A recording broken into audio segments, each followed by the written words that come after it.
Hello everyone, welcome to my channel. आज मैं class 10 के लिए ब्रिज संबंधित प्रमेय का कुछ एक्सरसाइज के सवाल लेकर आए हैं। ठीक है, आप इस वीडियो के माध्यम से इन सभी सवालों का जवाब देखेंगे।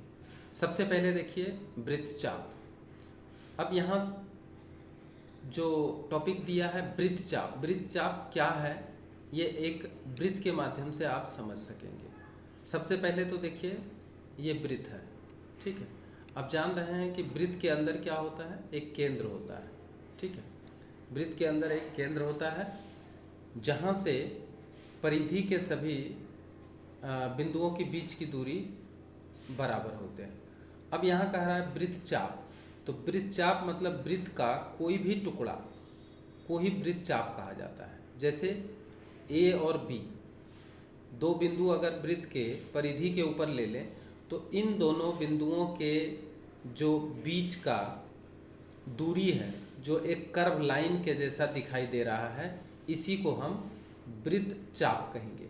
तो अब यहाँ बात उठ रहा है कि इस वृत्त के अंदर दो चाप दिखाए गए हैं, एक तो ए बी और दूसरा यहाँ से यहाँ तक ये भी ए बी है। तो ए बी चाप फिर दो तरह के हो सकते हैं, ठीक है।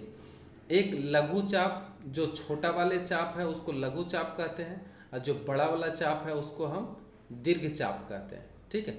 यानी एक हुआ माइनर आर्क और दूसरा हुआ मेजर आर्क, ठीक है। तो इसलिए सबसे पहले तो देखिए चाप क्या है, तो वृत्त के परिधि के टुकड़े को ही चाप कहते हैं। क्या लिख सकते हैं, वृत्त के परिधि के छोटे टुकड़े को चाप कहते हैं। वृत्त के परिधि के टुकड़े को, वृत्त के परिधि के टुकड़े को क्या कहते हैं, चाप कहते हैं, को चाप कहते हैं, है ना, चाप कहते हैं। तो आप देखिए इस चित्र में ए बी क्या हुआ, ए बी क्या हुआ, ए बी हो गया चाप। इसको हम इस तरह से सूचित कर सकते हैं, ठीक है। चित्र में ए बी क्या हुआ, चाप हुआ। चित्र में ए बी हमारा क्या हुआ, चाप हुआ। क्लियर है।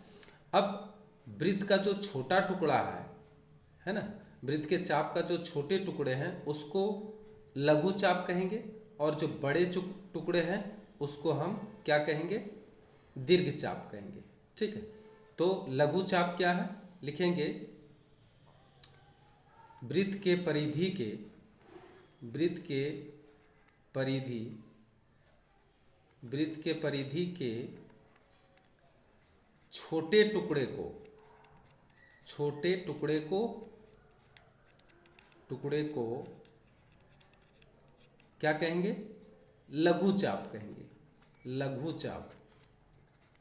चाप कहते हैं, ठीक है। इसको माइनर आर्क भी कहते हैं, ठीक है। चित्र में आप देख रहे हैं ए बी क्या है, ये लघु चाप है। क्लियर है। अब आता है दीर्घ चाप। तो दीर्घ चाप किसको कहेंगे, तो वृत्त के जो परिधि के बड़े टुकड़े हैं उसको हम दीर्घ चाप कह सकते हैं, ठीक है। तो दीर्घ चाप हम लोग देखें, दीर्घ चाप, तो दीर्घ चाप जानने के लिए हम फिर एक वृत्त को ड्रॉ करते हैं, इसमें एक बड़ा टुकड़ा ले लेते हैं, ठीक है। तो जो बड़े टुकड़े हैं उसको हम क्या कहेंगे, उसको हम दीर्घ चाप कहेंगे। जैसे हम दो बिंदु लिए, एक बिंदु और ले लेते हैं इसमें, और सी। तो जो ए बी सी है, ये टुकड़ा यहाँ से लेकर के यहाँ तक, ये टुकड़ा क्या है, ये एक बड़ा टुकड़ा है, तो इसको हम बृहद चाप कहेंगे। तो बृहद चाप मतलब वृत्त के परिधि के बड़े टुकड़े को, वृत्त के परिधि के बड़े टुकड़े को, परिधि के बड़े टुकड़े को हम क्या कहेंगे, बड़े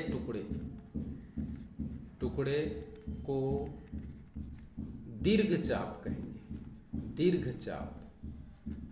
चाप कहते हैं, ठीक है। अब इसमें बताइए इस चित्र में दीर्घ चाप कौन सा हुआ, दीर्घ चाप बराबर, चित्र में दीर्घ चाप क्या होगा, ए बी सी, इसको हम इस तरह से लिखेंगे। ठीक है, तो ये जो यहाँ से लेकर यहाँ तक है इसको हम दीर्घ चाप कहते हैं। क्लियर हो गया। अब आगे बढ़ते हैं और देखते हैं कौन सा टॉपिक है। आगे बढ़ते हैं और देखते हैं कि अब कौन सा टॉपिक हमारे सामने आया। अर्धवृत्त। अर्धवृत्त किसको कहेंगे? तो कोई भी वृत्त, किसी भी वृत्त का जो व्यास होता है, ठीक है, व्यास किसको कहेंगे? केंद्र से होकर गुजरने वाली सरल रेखा। मान लिया जाए ये केंद्र है। अब यहाँ से हम अगर एक सरल रेखा ड्रॉ करते हैं, ठीक है, तो ये इसका क्या हो जाता है? व्यास हो जाता है। ठीक है, अब इस व्यास के द्वारा जो आधे आधे वृत्त का भाग कट जाता है उसे ही हम अर्धवृत्त कहेंगे। ठीक है, यानी ये हो गया अर्धवृत्त, इसको हम अर्धवृत्त बोल सकते हैं। सेमी सर्किल इसको, और इसको भी सेमी सर्किल बोल सकते हैं। सेमी सर्किल यानी अर्धवृत्त, सेमी सर्किल, अर्धवृत्त। ठीक है, तो किसी वृत्त के जीवा द्वारा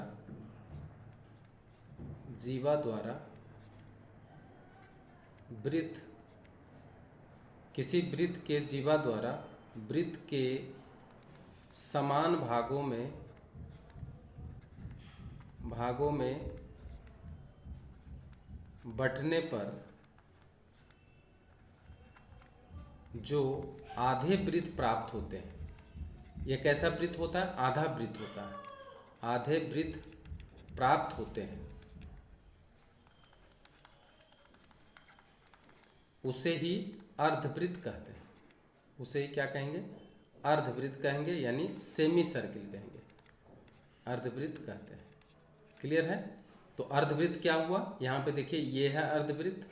ठीक, इसका अगर नाम दे दें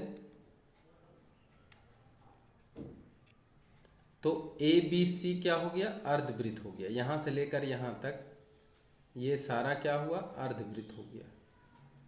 ठीक है, और ये भी क्या है? अर्धवृत्त हुआ। तो एक वृत्त का जीवा क्या करता है? इसको दो बराबर भागों में बांट देता है। प्रत्येक भाग को ही हम क्या कहेंगे?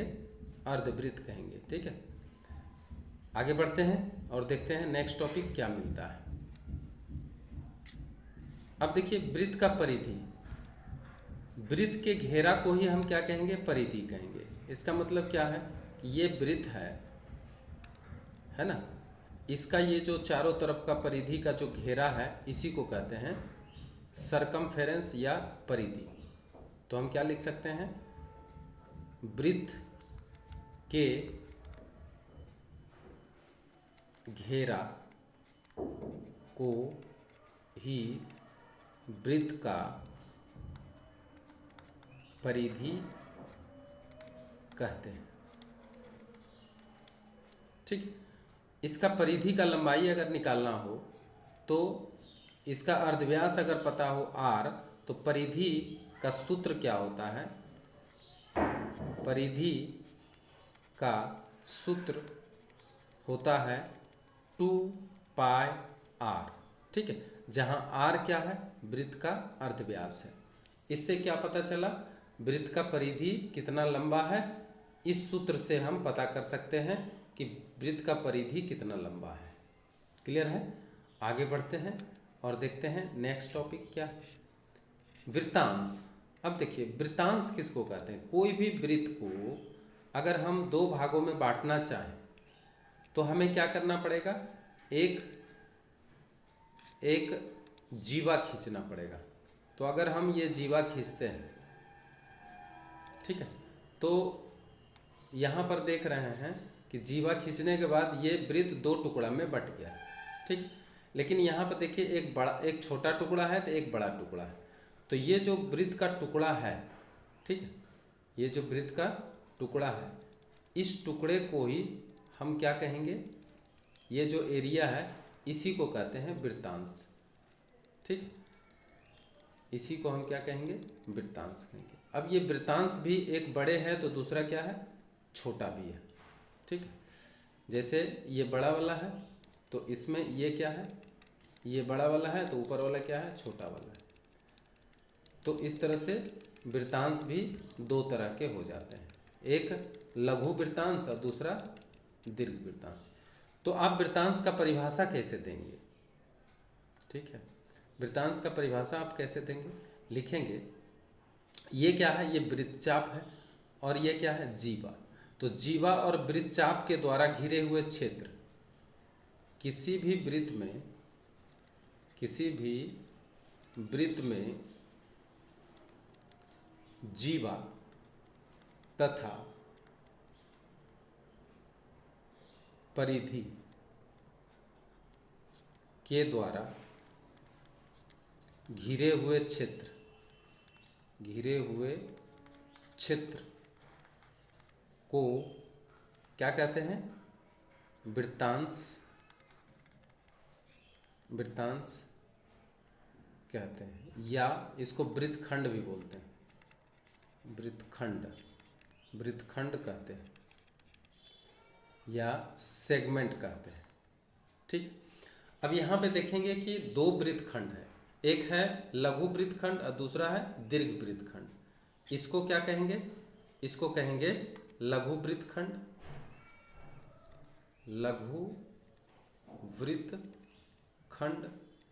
और इसको कहेंगे दीर्घ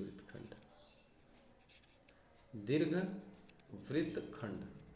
अब लघु वृत्तखंड किसको कहेंगे, लिखेंगे कि जीवा तथा छोटे चाप के द्वारा घिरे हुए जो क्षेत्र है उसको लघु वृत्तखंड, और जीवा तथा बड़े चाप के द्वारा घिरे हुए क्षेत्र को ही बृहद वृत्तखंड कहेंगे, ठीक है, या वृत्तांश कहेंगे। तो आगे हम लोग यही देखेंगे। दीर्घ वृत्तखंड क्या है, तो दीर्घ वृत्तखंड का परिभाषा हम लिख सकते हैं कि किसी वृत्त के जीवा तथा इसके छोटे चाप के द्वारा घिरे क्षेत्र को लघु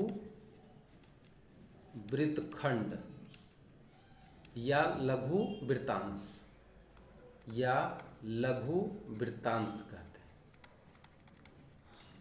कहते हैं, ठीक है। ऊपर आप देख ही चुके हैं, है ना, कि ये क्या है, ये लघु वृत्तांश है और ये क्या है, दीर्घ वृत्तांश। तो यहाँ पे लिखा है दीर्घ वृत्तांश किसे कहते हैं, ठीक है। तो दीर्घ वृत्तांश किसे कहते हैं, तो इसके लिए हम लोग क्या लिखेंगे कि यहाँ पे लिखेंगे वृत्त के जीवा तथा उसके छोटे चाप के द्वारा घिरे हुए वृत्त को लघु वृत्तखंड या लघु वृत्तांश कहते हैं। और दीर्घ वृत्तांश जब आएगा तो किसी वृत्त के जीवा तथा इसके बड़े चाप के द्वारा घिरे हुए क्षेत्र को यहाँ पे लिख देंगे दीर्घ वृत्तखंड या फिर दीर्घ वृत्तांश कहते हैं, ठीक। तो दीर्घ वृत्तांश का भी लिख देते हैं। क्या है दीर्घ वृत्तांश का, ये तो लघु वृत्तांश का हो गया। दीर्घ वृत्तांश का होगा किसी वृत्त के जीवा तथा इसके बड़े चाप, क्या लिखेंगे यहाँ पे, बड़े चाप के द्वारा घिरे क्षेत्र को क्या कहेंगे, यहाँ लिखा बड़े तो इसलिए यहाँ पे लिखेंगे दीर्घ वृत्तखंड या दीर्घ वृत्तांश भी इसको कह सकते हैं, या दीर्घ वृत्तांश कहते हैं, क्लियर हो गया। तो यहाँ पे चित्र में हम लोग देख चुके हैं, ये वाला दीर्घ वृत्तांश है और ये लघु वृत्तांश, क्लियर। आगे बढ़ें। अब है वृत्त क्षेत्र या वृत्त कला। अब समझिए थोड़ा थोड़ा अंतर है, इसको सेक्टर कहते हैं, उसको सेगमेंट कहते हैं। तो अब देखिए जैसे एक वृत्त है, ठीक है। अब इसमें देखना है कि वृत्त कला क्या है। तो देखिए, अगर हम किसी भी वृत्त का केंद्र से दो चाप को मिलाएं, ठीक है, मान लिया जाए ये चाप है और एक दूसरा चाप ये है, चाप नहीं अर्धव्यास, ठीक है, किसी भी वृत्त का दो अर्धव्यास हम ले लिए हैं, ठीक है। अब इन दोनों अर्धव्यास और चाप के द्वारा जो क्षेत्र तैयार होता है, ठीक है, यानी ये क्षेत्र अगर हम देख लें तो ये जो क्षेत्र तैयार हुआ है, इस क्षेत्र को ही कहते हैं, क्या कहते हैं, वृत्त कला कहते हैं। इसको हम इंग्लिश में सेक्टर कहते हैं। तो अब आप ही बताइए, ये जो वृत्त कला है, ये लघु वृत्त कला है अथवा दीर्घ वृत्त कला है? क्या है? ये छोटा है इसलिए इसको कहते हैं लघु वृत्त कला। तो फिर दीर्घ वृत्त कला कौन सा होगा, है ना? दीर्घ वृत्त कला कौन सा होगा? ये जो पोर्शन है ये होगा आपका दीर्घ वृत्त कला होगा। ये बड़ा वृत्त का भाग है, ये बड़ा वृत्त का टुकड़ा है, तो ये बड़ा वृत्त का टुकड़ा है, तो ये भी किससे घिरा हुआ है? ये भी घिरा हुआ है वृत्त के अर्धव्यास, दो अर्धव्यास और बृहद चाप के द्वारा, ठीक है, बड़ा चाप के द्वारा घिरा हुआ भाग है। तो इसको हम क्या बोलेंगे? इसको हम बोलेंगे दीर्घ वृत्त कला, ठीक है। तो अब देखिए यहाँ पे दीर्घ वृत्त कला और लघु वृत्त कला, तो परिभाषा क्या लिखेंगे आप ही बताइए? परिभाषा क्या लिख सकते हैं इसका? लिखेंगे किसी भी वृत्त के दो अर्धव्यास तथा लघु चाप के द्वारा, ये लघु चाप है, लघु चाप के द्वारा घिरे हुए क्षेत्र को लघु वृत्त कला कहते हैं, है ना? क्या लिखेंगे? किसी भी वृत्त के दो अर्धव्यास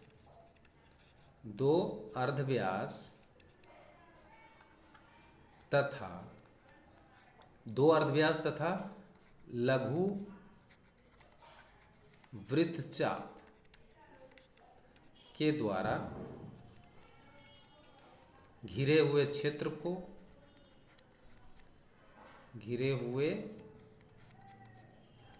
क्षेत्र को क्या कहेंगे? लघु वृत्त कला, लघु वृत्त कला, ठीक है। क्या कहेंगे? लघु वृत्त कला कहेंगे।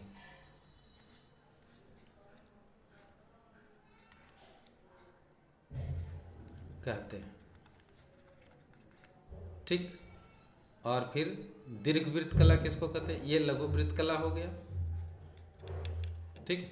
और दीर्घ वृत्त कला को हम नीचे लिख दे रहे हैं। दीर्घ वृत्त कला किसको कहते हैं? किसी वृत्त के दो अर्धव्यास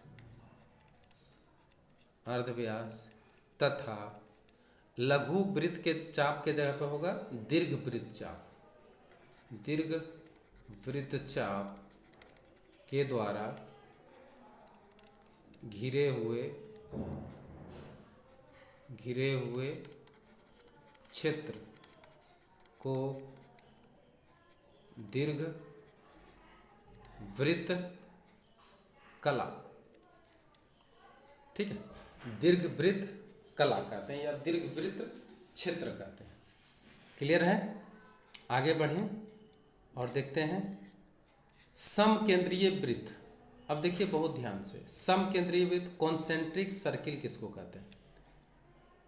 आप गौर से देखिए, एक सर्किल ये बना, एक सर्किल ये बना, ठीक है, और एक सर्किल और बना देते हैं।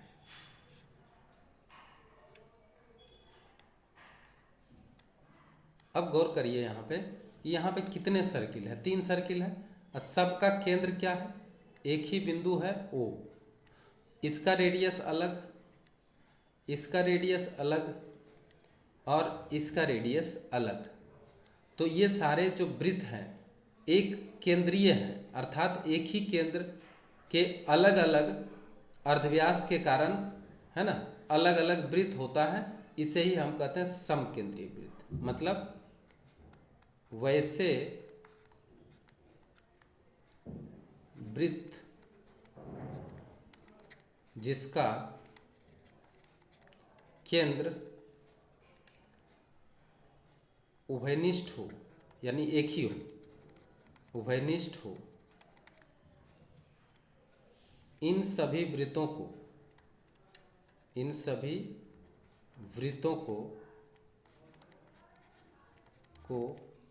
समकेंद्रीय वृत्त कहते हैं।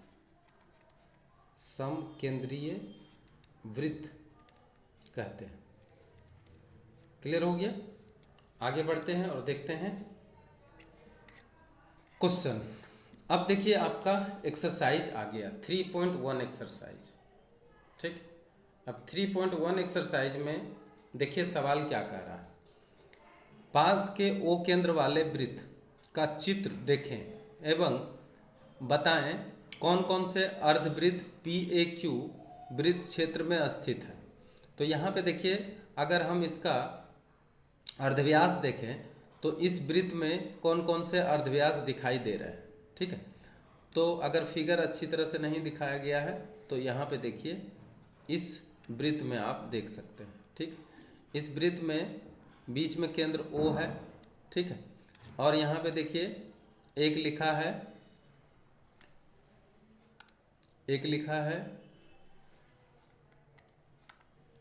इस तरह से दिया गया है।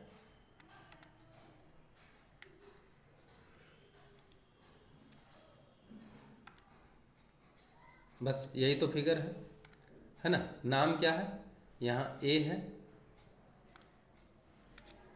यहाँ पे A दिया गया है, यहाँ पे P दिया गया है, यहाँ पे Q दिया गया है, एक मिनट, यहाँ पे Q दिया गया है और यहाँ पे B दिया गया है, यहाँ पे B दिया गया है और यहाँ पे C एक और दिया गया है ना, एक और रेखा दिया गया है C। ठीक, तो अब यहाँ पे देखिए इसमें अर्धव्यास कौन कौन सा है। एक ठो तो AO है अर्धव्यास, इसमें आपको अर्धव्यास केवल लिखना है। अर्धव्यास बराबर क्या क्या है? AO, दूसरा क्या है? CO, ये अर्धव्यास है, सब अर्धव्यास बराबर होता है, CO है, और तीसरा क्या है? PO भी अर्धव्यास है ना। उसके बाद OQ,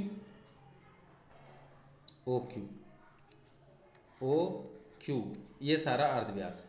ये जो पॉइंट है ये यहीं तक है। ठीक है, ये जो B है यहीं तक है, तो इसलिए इसको हम अर्धव्यास नहीं बोलेंगे। क्लियर है? तो अर्धव्यास इसमें आपको चुनना है। आगे बढ़ते हैं और देखते हैं यहाँ पे सही गलत करना है। यहाँ पे सही गलत नहीं, यहाँ पे भरना है। ठीक है, भरना है। तो एक वृत्त में डैश बिंदु होते हैं। तो देखिए वृत्त के अंदर तो असंख्य बिंदु हो सकते हैं, है ना। इसका तो बहुत सारे बिंदु हैं, तो इसलिए एक वृत्त के अंदर जितना मर्जी उतना बिंदु हो सकते हैं। ठीक है, बहुत सारे बिंदु हैं, ये देख लीजिए बहुत सारे बिंदु हैं। तो हम क्या लिख सकते हैं? असंख्य। तो यहाँ पे क्या भर देंगे? असंख्य बिंदु है, असंख्य बिंदु है, यहाँ पे भरना है। क्या भरेंगे? असंख्य, असंख्य बिंदु है, असंख्य। क्लियर है? असंख्य मतलब बहुत सारा।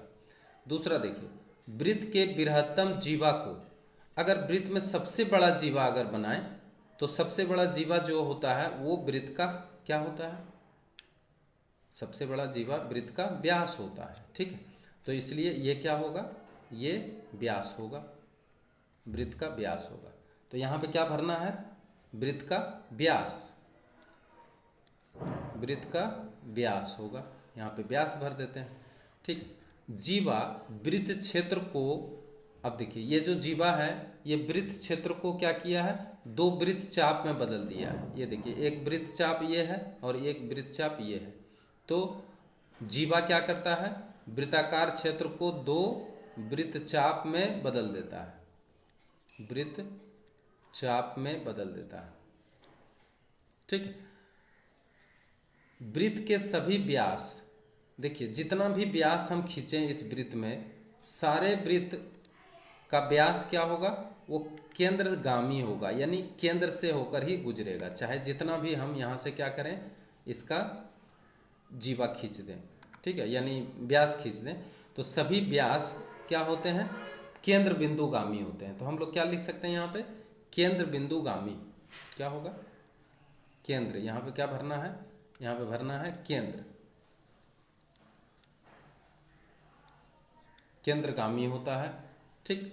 उसके बाद देखिए दो वृत्तांश समान होने से इनके वृत्त दोनों चाप की लंबाई, यहाँ देखिए अगर ये जीवा, ठीक है, अगर ये जीवा इस वृत्त को दो खंड में विभाजित किया है तो दोनों चाप का लंबाई क्या हो रहा है, समान हो रहा है, क्योंकि ये क्या है, दोनों समान वृत्तांश है। तो समान वृत्तांश अगर है तो यहाँ पर क्या हो रहा है कि इसका दोनों ही चाप क्या हो रहा है, समान हो रहा है, यानी बराबर हो रहा है। तो यहाँ पे क्या भराएंगे, यहाँ पे भरेंगे समान। क्लियर है। उसके बाद है एक वृत्ताकार क्षेत्र का वृत्त क्षेत्र वृत्तचाप एवं दोनों, यहाँ देखिए एक वृत्ताकार क्षेत्र का वृत्त क्षेत्र यानी वृत्त कला वृत्तचाप एवं दोनों अर्धव्यास द्वारा सीमाबद्ध होते हैं। यानी यहाँ पे क्या भराएगा, अर्धव्यास, क्योंकि अभी अभी पहले हम बताए हैं वृत्त कला के बारे में बताए थे। ठीक है। तो यही वृत्त क्षेत्र या वृत्त कला यही है। तो वृत्त कला यानी ये वाला पोर्शन, ये वाला पोर्शन अगर है तो क्या है, क्या है बताइए, दो अर्धव्यास है और एक चाप के द्वारा घिरा हुआ क्षेत्र है, तो इसी को यहाँ पे भरना है। उसके बाद देखिए वृत्त के बाहर किसी बिंदु व केंद्र को मिलाने वाला रेखाखंड की लंबाई अर्धव्यास से हमेशा बड़ा ही होगा, क्योंकि बाहर अगर बिंदु यहाँ पे है मान लिया जाए, तो यहाँ से हम क्या करेंगे, इसको मिलाएंगे कहाँ से, केंद्र से मिलाएंगे। ठीक है। बाहर कहीं भी बिंदु ले लें, यहाँ बिंदु ले लें, ठीक है, इस बिंदु से अगर हम केंद्र को मिलाएं तो अर्धव्यास हमारा कहाँ तक होगा, यहीं तक होगा। ठीक है। अर्धव्यास कहाँ तक होगा, अर्धव्यास तो हमारा यहीं तक होगा। तो अर्धव्यास जब यहीं तक होगा और हम यहाँ ए पॉइंट से मान लिया जाए हम मिला रहे हैं, तो हमेशा क्या होगा, जो बाहरी बिंदु से मिलाने वाली रेखा होगा वो अर्धव्यास से क्या होगा, बड़ा होगा। तो यहाँ पे क्या लिख सकते हैं, बड़ा। क्लियर हो गया। अब आगे बढ़ते हैं और देखते हैं नेक्स्ट क्वेश्चन क्या है। अब देखिए, अब नेक्स्ट क्वेश्चन है कि एक स्केल व पेंसिल तथा कंपास की सहायता से एक वृत्त बनाकर केंद्र, जीवा, व्यास, अर्धव्यास, लघु चाप और बृहद चाप दिखाएं। ठीक है। तो आप पेन लेकर बनाएंगे, हम यहाँ पे इसको इसी तरह से बना देते हैं, केवल बताने के लिए कि कहाँ कहाँ पे क्या होता है। ठीक है। अब यहाँ गौर से देखिए, ये है आपका केंद्र ओ। ओ क्या है, लिखते जाइए, ओ बराबर वृत्त का केंद्र है, वृत्त का केंद्र है। क्लियर है। अब क्या पूछा, वृत्त का केंद्र हो गया। जीवा पूछा, तो जीवा क्या है, किसी भी वृत्त के परिधि का दो बिंदु को अगर हम मिला देते हैं तो वही जीवा हो गया। ठीक है। तो हम लोग क्या बोल सकते हैं, ए बी जो है वो जीवा है। ए बी क्या है, ए बी बराबर जीवा है। क्लियर हो गया। अब आगे बढ़ते हैं और देखते हैं और क्या क्या पूछा जा रहा है। जीवा हो गया। अब व्यास पूछा जा रहा है, तो व्यास किसको कहेंगे, तो देखिए व्यास मतलब क्या, ये देखिए कोई भी परिधि के केंद्र से जाने वाली, ठीक है, परिधि के दो बिंदु को अगर हम केंद्र से मिला देते हैं तो वो जीवा हो जाता है। तो इसका हम नाम दे देते हैं कुछ और, पी क्यू दे देते हैं। तो पी ओ क्यू क्या होगा, जीवा, पी ओ क्यू बराबर जीवा। केवल हम पी क्यू भी लिख सकते हैं, ऐसी बात नहीं। ठीक है। उसके बाद क्या है, अर्धव्यास। अर्धव्यास मतलब वृत्त के केंद्र से, है ना, वृत्त के केंद्र से अगर हम परिधि के कोई भी बिंदु को मिला दें, है ना, तो वो बिंदु ही क्या हो जाता है, वृत्त का अर्धव्यास हो जाता है। तो मान लिया जाए ये आर बिंदु है, तो ओ आर क्या होगा, ओ आर हो गया अर्धव्यास, अर्धव्यास। क्लियर है। अच्छा, अब क्या है, लघु वृत्त चाप। तो देखिए ए बी क्या है, लघु वृत्त चाप है, आपको पहले से ही पता है। ए बी बराबर लघु वृत्त चाप, लघु वृत्त चाप। और दीर्घ वृत्त चाप कौन हुआ, ए पी आर क्यू। यहाँ से अगर हम लोग लें A P R Q B, तो जितना भी पॉइंट है उतना ले सकते हैं, या फिर ए बी भी ले सकते हैं। ठीक है, तो क्या हो जाएगा, दीर्घवृत्त क्या हो जाएगा, दीर्घवृत्त चाप क्या हो जाएगा, A P R Q B. ये सारा का सारा क्या है, दीर्घवृत्त चाप, दीर्घवृत्त चाप। क्लियर है। आगे बढ़ते हैं और देखते हैं नेक्स्ट क्वेश्चन। यहाँ देखिए, वृत्त एक समतलिक चित्र है। देखिए वृत्त जब भी हम बनाते हैं तो एक समतल में बनाते हैं, तो इसलिए ये समतलिक चित्र बिल्कुल है। ठीक है, तो वृत्त क्या है, एक समतलिक चित्र है। ये क्या हो जाएगा, सही है ना। इसको हम क्या लिख सकते हैं, टिक कर देंगे, सही, सत्य है। इसको सत्य लिख सकते हैं या सही का निशान लगा सकते हैं। ठीक है, सत्य। दूसरा देखिए, दूसरा कहा कि वृत्तांश एक समतलिक चित्र, तो वृत्तांश मतलब वृत्त का छोटा टुकड़ा। ठीक है, तो ये भी क्या है, समतलिक चित्र है, सत्य। फिर है वृत्त क्षेत्र, ये भी सत्य, क्योंकि ये भी समतलिक क्षेत्र है। ठीक है। अच्छा, जीवा एक सरल रेखा का भाग है। तो कोई भी जीवा अगर हम खींचते हैं, चाहे वो जहाँ भी हो, ये जीवा खींच रहे हैं, तो ये सरल रेखा में ही खींचेंगे, तो ये भी क्या है, सत्य है ना।